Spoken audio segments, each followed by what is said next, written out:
বেডরুমে ঢুকতে গিয়ে পিঙ্কির সাথে ওর স্বামী মনিরকে দেখেই চমকে উঠল সজীব।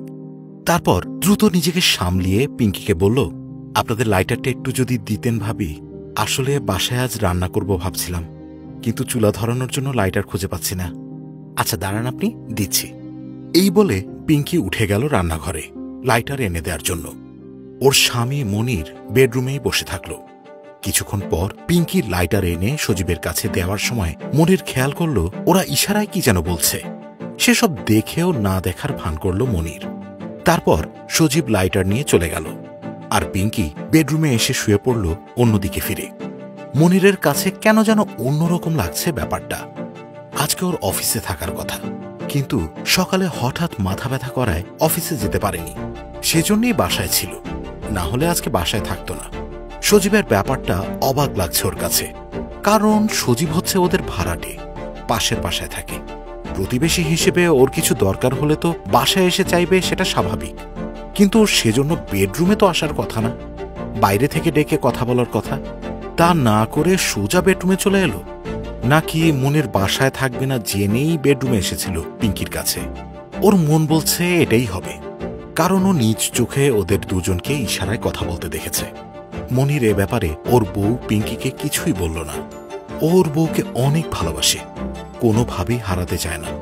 পরের দিন পিঙ্কির বাবার বাসায় যাওয়ার কথা ছিল। সে চলে যাওয়ার পর মনির ভাড়াটে সজীবকে ডেকে বলল 2 দিনের মধ্যে বাসা ছেড়ে দেওয়ার জন্য। সেদিনের ঘটনার পর মনির বুঝতে পেরেছে ওর বউ পিঙ্কি আর ভাড়াটে সজীবের মাঝে গোপন কোনো সম্পর্ক আছে। বউকে হারাতে চায় না মনির। এদিকে কিছু একটা না করলে কখন কি ঘটে যায় তা বলা যায় না। তাই ভাড়াটে সজীবকে তাড়িয়ে দেয়াই ঠিক মনে করল মনির। 2 দিন পর পিঙ্কি ফিরে আসলো বাসা থেকে। এসেই মনিরকে জিজ্ঞেস করল, ভাড়াটে সজীবকে তাড়িয়ে দিয়েছ কেন তুমি, আমাকে না বলে? মনির অবাক হয়ে জিজ্ঞাসা করল, ওকে আমার ভালো মনে হয়নি, তাই বাসা থেকে চলে যেতে বলেছি। তাতে তোমার সমস্যা কি? ভাড়াটে যাবে, নতুন ভাড়াটে আসবে, এটা নিয়ে কথা বলার কি আছে? ওর জবাব শুনে পিঙ্কি রেগে গিয়ে বলল, তোমার যা খুশি তাই করবে নাকি? 2 দিন বাসায় ছিলাম না, এর মাঝে সজীবকে তাড়িয়ে দিয়েছ? আমি আর তোমার বাসায় থাকবো না, চলে যাচ্ছি। এভাবে ঝগড়া করতে করতে পিঙ্কি চলে গেল বাসা থেকে। মনির অনেক অনুনয় করেও ওকে আটকাতে পারল না। পরের দিন মনির গেল পিঙ্কির বাবার বাসায় ওর রাগ ভাঙিয়ে নিয়ে আসার জন্য, কিন্তু পিঙ্কি সোজা বলে দিল ও ডিভোর্স চায়। সজীব নাকি ওকে ভালোবাসে, তাই ও সজীবকে বিয়ে করবে। মনির বুঝানোর চেষ্টা করল ও ওকে ছাড়া থাকতে পারবে না, অনুনয় বিনয় করে বলল ডিভোর্স না দেওয়ার জন্য, কিন্তু পিঙ্কি ওকে অপমান করে তাড়িয়ে দিল বাসা থেকে। শেষে বাধ্য হয়ে বাসায় ফিরে আসলো মনির। কিছুদিনের মধ্যে ডিভোর্স লেটার পাঠিয়ে দিল পিঙ্কি। মনিরের খুব কষ্ট হলেও মেনে নিল বাধ্য হয়ে। এরপর প্রায় 3 মাস কেটে গেছে। পিঙ্কিকে ছাড়া এখন ভালোই আছে মনির। ওকে হারানোর কষ্টটাও অভ্যাস হয়ে গিয়েছে।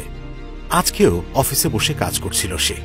হঠাৎই পিঙ্কি এসে ঢুকলো ওর অফিসে। চেহারা কেমন শুকনো হয়ে গেছে, চোখের নিচে কালি। মনির খুব অবাক হল, পিঙ্কি তো এখন সজীবের সাথে সংসার করার কথা, তা ওর অফিসে এসেছে কেন? ও জিজ্ঞাসা করল, কি ব্যাপার, তুমি এখানে? পিঙ্কি মাথা নিচু করে আস্তে আস্তে বলল, আমি তোমার কাছে ক্ষমা চাইতে এসেছি মনির। তুমি আমাকে অনেক ভালোবাসতে, কিন্তু আমি না বুঝে তোমাকে কষ্ট দিয়েছি। অনেক বড় ভুল করে ফেলেছি আমি। আমাকে ক্ষমা করে আরেকটা সুযোগ দাও দয়া করে। সারা জীবন তোমার দাসী হয়ে থাকব। মনির অবাক হয়ে জিজ্ঞাসা করল, এসবের মানে কি? তোমার প্রেমিক সেই সজীব কোথায়, যাকে বাসা থেকে তুলে দেয় তুমি আমাকে ছেড়ে চলে গেলে, যাকে বিয়ে করার জন্য আমাকে ডিভোর্সও দিয়ে দিলে? পিঙ্কি তখন মাথা নিচু করে জানালো সজীব নাকি ওর সাথে প্রতারণা করেছে।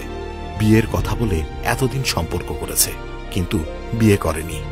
উল্টা ব্যবসার কথা বলে পিঙ্কির জমানো টাকা গয়না সব নিয়ে পালিয়েছে। এসব বলে পিঙ্কি হাত জোর করে আরেকটা সুযোগ চাইল মনিরের কাছে। মনির আর সহ্য করতে পারল না, চিৎকার করে বলল, আমি তোমাকে নিজের থেকেও বেশি ভালোবাসতাম, তাই তোমার অবৈধ সম্পর্ক জানার পরেও সংসারে রাখার চেষ্টা করেছি।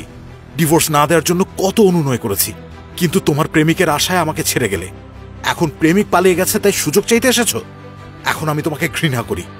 সুযোগ দেয়া তো দূরের কথা, তোমার চেহারা দেখারও ইচ্ছা নেই আমার। যাও, বের হয়ে যাও এখান থেকে, না হলে লোক ডাকিয়ে বের করব।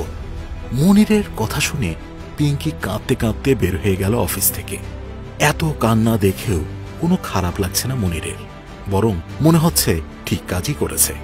এমন মানুষকে দ্বিতীয়বার সুযোগ দেওয়া যায় না। ও নিজের প্রাণ দিয়ে ভালোবাসত তাকে। অবৈধ সম্পর্ক জেনেও সংসারটা টিকিয়ে রাখতে চেয়েছিল। তাও ডিভোর্স দিয়েছে পিঙ্কি সজীবকে বিয়ে করার জন্য। এখন সজীব প্রতারণা করায় এসেছে সুযোগ চাইতে। এখন সুযোগ দিলে কয়েকদিন পর আবার অন্য কাউকে পেয়ে আবারও প্রতারণা করবে সে। মনির মনে মনে ঠিক করে এর চেয়ে সারাটা জীবন একাই থাকবে। তবু এমন মেয়ের সাথে আর সংসার করবে না।